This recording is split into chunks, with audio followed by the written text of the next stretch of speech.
Last night, I drove onto a road locals warned me about. A road so dangerous, many people never made it back.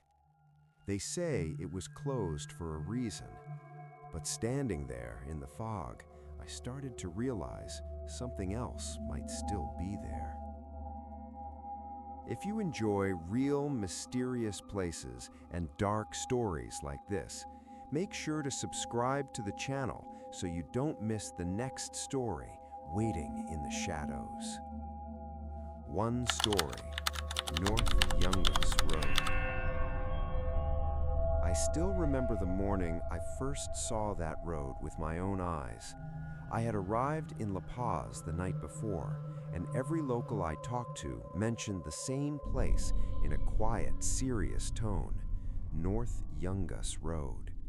Some called it simply the Old Road, but many still whispered its darker nickname, the Death Road. At first, I thought people were exaggerating. Travelers often love dramatic stories. But early the next morning, when our small vehicle began climbing out of the city and into the mountains, I slowly realized those stories existed for a reason. The air became colder as we climbed higher. Fog moved through the mountains like slow white smoke. The driver barely spoke, and every few minutes he leaned forward, staring intently through the windshield as if expecting something to suddenly appear in the road ahead. When we finally reached the start of the old road, the guide asked everyone to step out for a moment. I looked over the edge and immediately felt my stomach drop. The road was barely wide enough for a single vehicle. Just a few feet from the tires, the mountain disappeared into a deep valley that looked almost endless. 600 meters down, the guide said quietly. I stepped back without even thinking.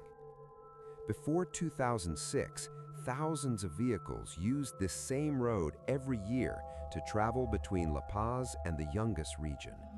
But the problem was obvious the moment you saw it. The road was carved into the side of the mountain, sometimes no wider than 3 meters. On one side, there was solid rock. On the other side, nothing but a cliff. Rain made the dirt surface slippery. Thick fog reduced visibility to almost nothing. Landslides were common. In the 1990s alone, it was estimated that around 200 to 300 people died on this road every single year. Standing there, it was easy to imagine how it happened. Our driver started the engine again and slowly moved forward. The vehicle crawled along the edge while the tires pushed small stones off the side. I could actually hear the rocks falling, bouncing far below before disappearing into silence. No one inside the vehicle was talking now. At one point, we stopped near a bend where dozens of small wooden crosses were placed beside the road. Some were old and broken, others looked newer. Each one marked a place where someone had died in an accident. The guide stepped out and pointed toward the valley. In 1983, he said, a bus went over here. I followed his finger and tried to imagine it. The bus had been carrying more than 100 people. It lost control on a wet section of road and plunged off the cliff. It became one of the deadliest accidents in Bolivia's history. For a moment, no one said anything. Then, something strange happened. As we continued driving, the fog grew thicker and the mountains became almost invisible. The road curved sharply around the rock wall, and suddenly the driver slowed down much more than before.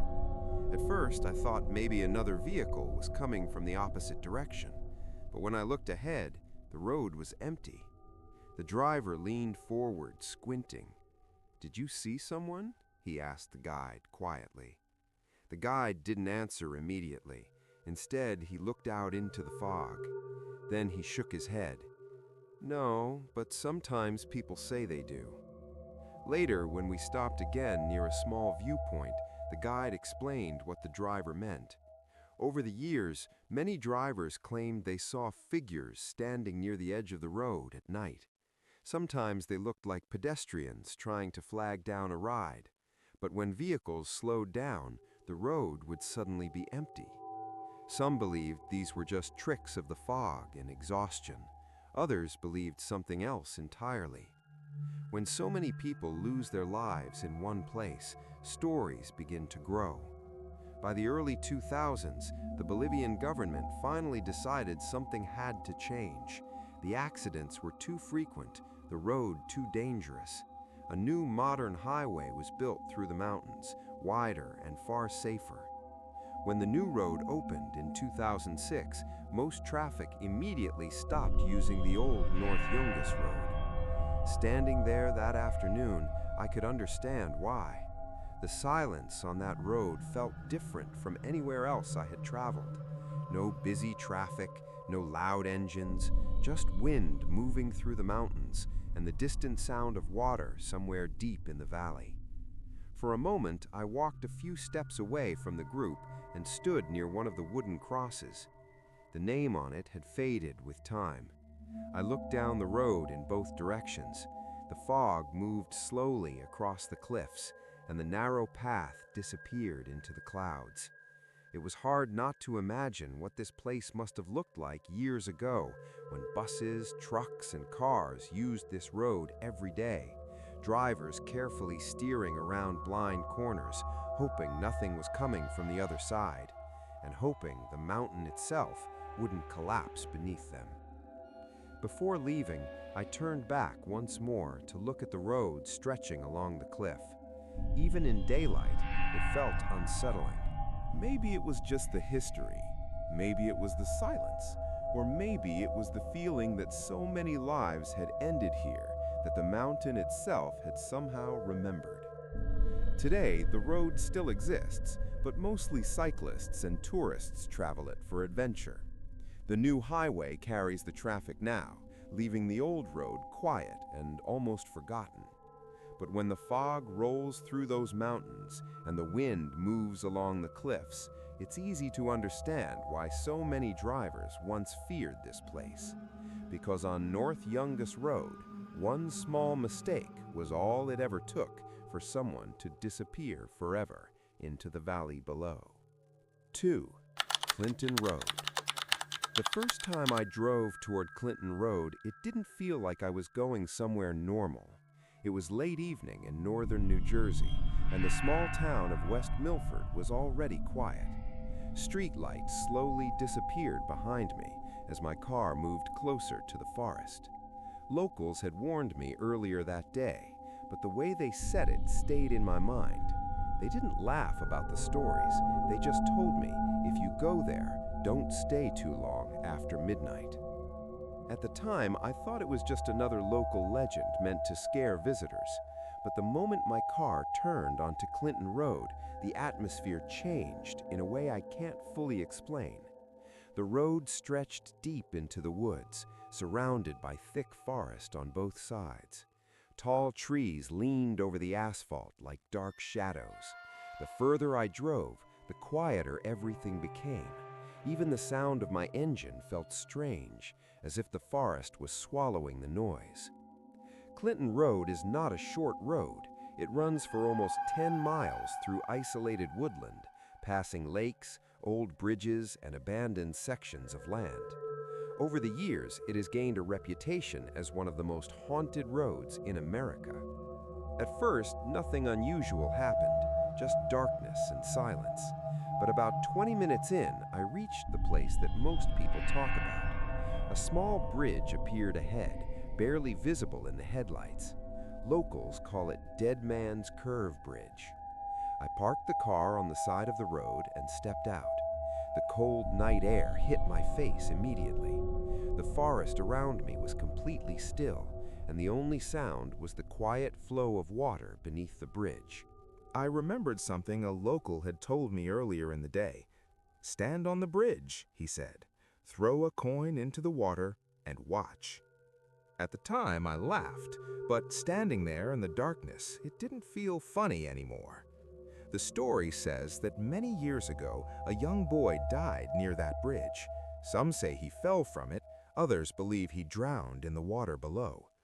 The details change depending on who tells the story, but almost everyone agrees on one thing. If you throw a coin into the water, something strange might happen. I held a small coin in my hand for a moment, hesitating. It felt silly, but curiosity always wins in places like this. I tossed the coin over the side of the bridge. It hit the water with a quiet splash and disappeared. For a few seconds, nothing happened. Then I noticed movement below. Something shiny appeared near the surface of the water. At first, I thought it was just the reflection of my headlights, but the light moved slowly, almost like something was lifting the coin back up. I leaned forward, trying to see more clearly. Then the reflection disappeared. The water returned to complete darkness. I stood there for another minute, trying to convince myself it was just my imagination. Maybe the current had moved the coin. Maybe the light was bouncing off the surface in a strange way. But the strange feeling stayed with me. When I got back into my car and started driving again, the road felt different than before. My headlights cut through the darkness while the trees passed by slowly on both sides. Every few minutes, I checked the rearview mirror without thinking. That's when I noticed something. For a split second, I thought I saw a pair of headlights far behind me. Another car, maybe. But when I looked again, the road was empty. A few miles later, I slowed down near a small lake beside the road. The water was completely still, reflecting the moonlight through the trees. Clinton Road passes several lakes and old buildings that have been abandoned for years. Locals have many theories about this area. Some talk about strange lights moving through the woods. Others claim to hear footsteps when no one else is there.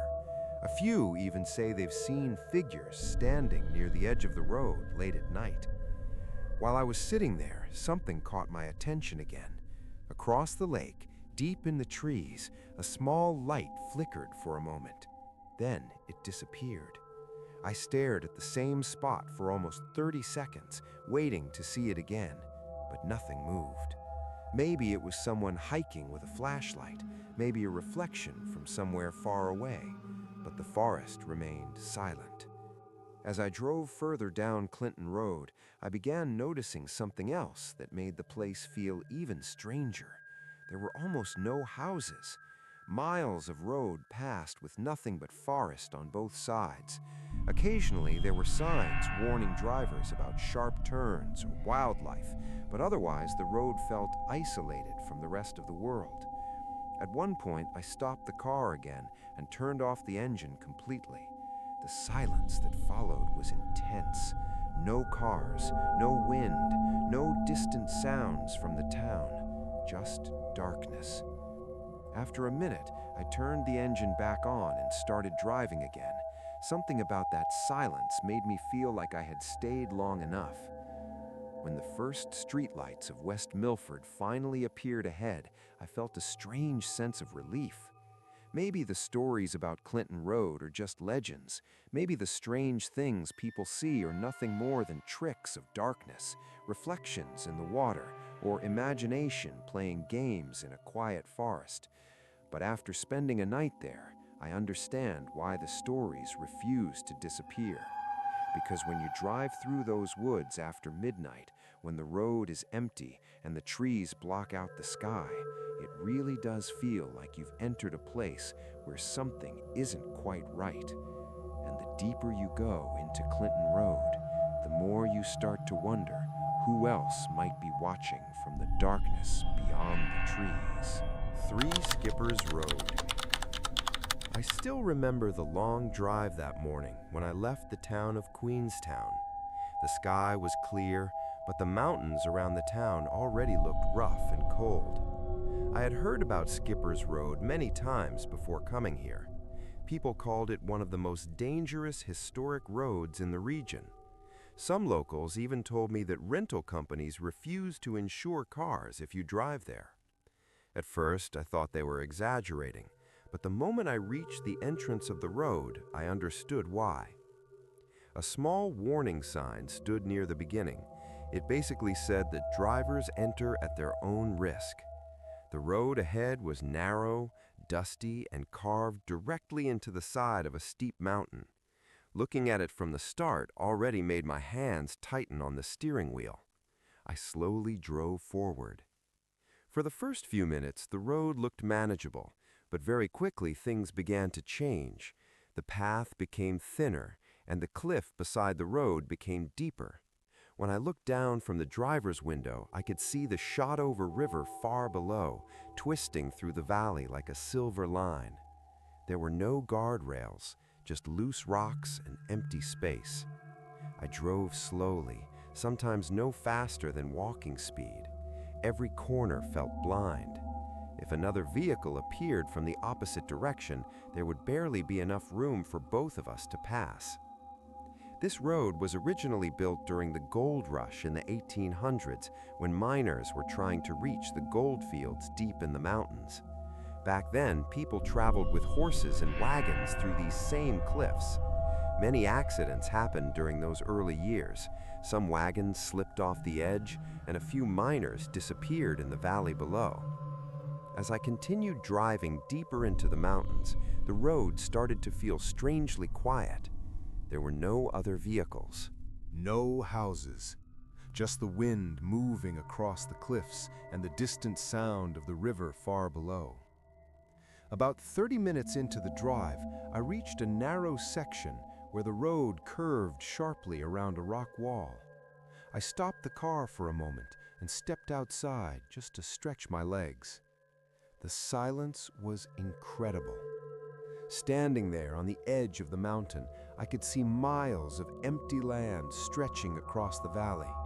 The cliffs looked wild and untouched, almost like the place had not changed much since the gold rush days. That's when I noticed something strange. A few meters away from the road, half hidden between rocks, there was an old wooden post stuck in the ground.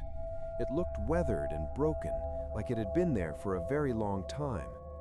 When I walked closer, I realized it was actually a small memorial cross. The name on it had faded with time, but a date was still visible. I stood there for a moment, trying to imagine what must have happened there. Maybe a miner fell while traveling along the cliff. Maybe a wagon lost control on the narrow road. Places like this carry history in quiet ways. When I returned to the car and started driving again, the weather suddenly began to change. Clouds rolled in over the mountains, and a thin layer of fog slowly moved through the valley. Within minutes, the visibility dropped. The road ahead looked pale and ghost-like through the mist. I leaned forward in my seat, focusing on every turn of the road. Driving here already required full attention, but the fog made it feel even more dangerous.